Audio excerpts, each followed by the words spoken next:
आज की कविता का नाम है चिड़ियाघर भाई चिड़ियाघर। चिड़ियाघर भाई चिड़ियाघर, चिड़ियाघर भाई चिड़ियाघर, इसके अंदर है बंदर, इसके अंदर है बंदर। पानी वाला बड़ा मगर, पानी वाला बड़ा मगर। बतख भालू शेर बब्बर, हाथी का है ये घर। बतख भालू शेर बब्बर, हाथी का है ये घर।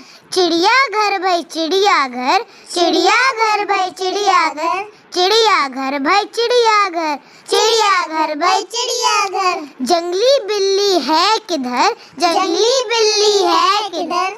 हिरन घूम रहा इधर, हिरन घूम रहा इधर। तोता चिड़िया खरगोश कछुए का है ये घर। तोता चिड़िया खरगोश कछुए का है ये घर। चिड़ियाघर भाई चिड़ियाघर, चिड़ियाघर भाई चिड़ियाघर, चिड़ियाघर भाई चिड़ियाघर, चिड़ियाघर भाई चिड़ियाघर।